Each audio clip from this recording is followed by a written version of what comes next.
TorahBox.com pour la diffusion du judaïsme francophone vous retransmet un enseignement du Rav Yosef Chaya Bergel. Bonne écoute et bon limoud. Prophète d'une envergure extraordinaire. Donc qu'est-ce qui se passe? La Torah nous relate, nous définit ce personnage-là comme étant a priori un tzaddik. Mais lorsqu'on constate qu'est-ce que nos sages disent de Bil'am, on voit exactement le contraire. En effet, qu'est-ce qui se passe? La Torah nous dit que lorsque les hommes de Balak sont venus chercher Bil'am pour aller maudire Israël, alors Bil'am n'accepte pas tout de suite. Enfin, il dit d'abord que je vais demander conseil à Hachem. Je vais demander conseil à Dieu. Et ce qu'Hachem me dira de faire, je le ferai. Et en effet, Hachem ne laisse pas partir. Donc, ensuite, à plusieurs reprises, lorsqu'en fin de compte, n'est-ce pas, Hachem lui dit, si tu veux y aller, vas-y. Mais fais attention, tu pourras dire uniquement ce que je te laisserai dire, ce que je te laisserai prononcer. Et Bil'am, lorsqu'il arrive chez Balak, il lui dit aussi, je ne peux rien faire, je suis dans les mains d'Hachem, Asher, Yassim, Elokim Befi, Otadaber. C'est-à-dire ce que Hachem me mettra dans la bouche, c'est uniquement ce que je pourrais faire. On voit 3-4 fois dans la paracha, c'est ce que Bil'am répète constamment. Maintenant, lorsqu'on constate, les Mefarshim, les commentateurs, ils nous disent que Bil'am était un rachat. Et que Bil'am cherchait absolument à maudire Israël. Et lorsqu'il vient dire, par exemple, il dit à Balak, si Balak me donnerait sa maison pleine d'or et d'argent, eh bien même dans ce cas-là, je ne pourrais pas transgresser la parole d'Hachem. On apprend d'ici que Bil'am était un homme qui aimait l'or et l'argent. Pourquoi est-ce qu'il est si prétentieux? Il demande, n'est-ce pas, une maison pleine d'or et d'argent. Donc on voit qu'il est intéressé par le gain, par les finances. Pourquoi on dit pas faux? C'est-à-dire justement qui dit ah ben l'accès ça m'intéresse pas, c'est-à-dire qu'il a c'est ça, non, en effet, c'est ça la question que je viens poser ici. C'est que, n'est-ce pas, pourquoi, non seulement ça, c'est que pourquoi la Torah nous relate, nous ramène Bil'am, lorsqu'on lit le texte sans commentateur, on a l'impression que c'est un tzaddik. Il dit je ne peux rien faire sans la volonté, sans la parole d'Hachem. C'est-à-dire que je dépends d'Hachem. Et Chachamim, nos sages, sont allés montrer, prouver par des petites allusions, par des petits mots à droite à gauche. C'est sûr et certain qu'ils ont raison. La question c'est que pourquoi la Torah nous définit Bil'am de cette façon-là? Pourquoi c'est pas explicite dans la Torah? C'était un rachat qui cherchait uniquement à les maudire et qui aimait l'or et l'argent, etc. Donc, à cela, la réponse est la suivante. La Torah nous enseigne ici la chose suivante.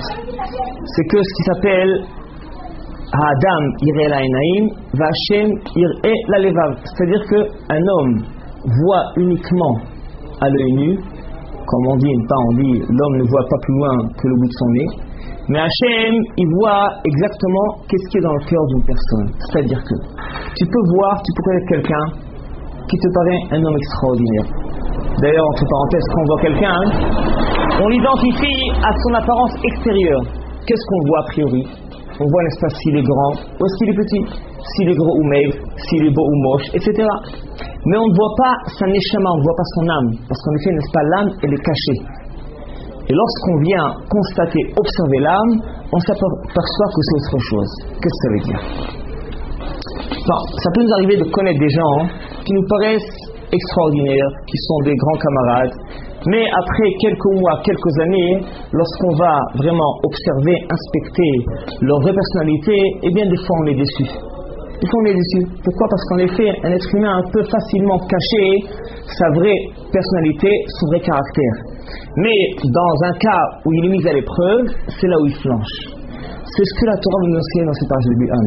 Ce que Bil'am, même s'il apparaît un homme qui est juste, qui est droit, qui est tzaddik, c'est le contraire. On va expliquer un peu plus.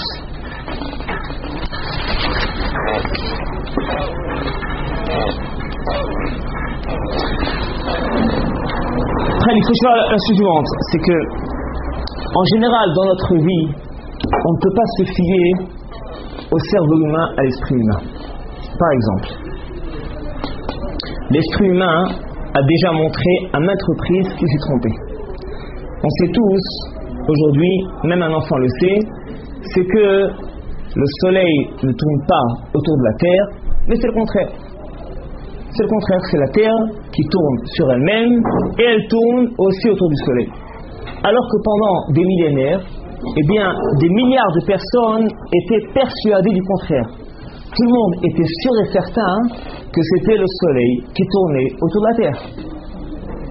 Autre exemple, on sait tous aujourd'hui que la Terre est ronde. Alors que là aussi, pendant des millénaires, tout le monde pensait, était persuadé que la Terre était plate. Il a fallu des découvertes scientifiques, etc., des preuves pour prouver le contraire. Alors qu'il faut bien s'imaginer que les milliards de personnes qui nous ont précédés, ils n'étaient pas plus bêtes que nous. Il est vrai, n'est-ce pas, qu'il y a un grand progrès qui a été fait dans le monde moderne, la technologie, etc. Mais cependant, n'est-ce pas, les gens n'étaient pas plus bêtes que nous. Et donc, qu'est-ce qui est arrivé en l'espace de quelques centaines d'années? Le monde a prouvé, l'homme a prouvé que l'esprit humain est faillible. On a prouvé, n'est-ce pas, on a démontré que ce qu'on a pensé pendant des millénaires, et c'est pas une ou deux personnes, mais c'est des milliards de personnes, pendant des milliers d'années, tout le monde s'est trompé. Einstein a fait une révolution extraordinaire dans le domaine de la relativité. Même aujourd'hui, n'est-ce pas, des grands scientifiques savent, déclarent, affirment qu'il est très possible que le lendemain ou le surlendemain, il y aura encore une révolution dans telle découverte scientifique dans le domaine de la physique ou de la chimie.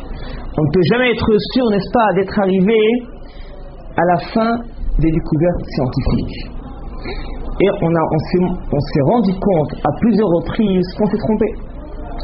Prenons encore un autre exemple. Il y a ce qu'on appelle, n'est-ce pas, la structure de l'atome. Qu'est-ce que ça veut dire? Là ici j'ai une table, n'est-ce pas, une table qui est à telle taille, à tel poids, etc. Maintenant, lorsqu'on examine cette table avec des microscopes, on se rend compte que la matière qui est ici présente, elle est tout à fait différente de ce qui apparaît. Il y a ce qu'on appelle, n'est-ce pas, l'atome, qui est la partie la plus petite, qui lui-même est constitué d'un noyau et des électrons. Et aussi, on démontre, on a constaté que cet atome-là, dans cet atome, eh bien, l'espace, il y a un espace gigantesque, relativement, entre le noyau et les électrons.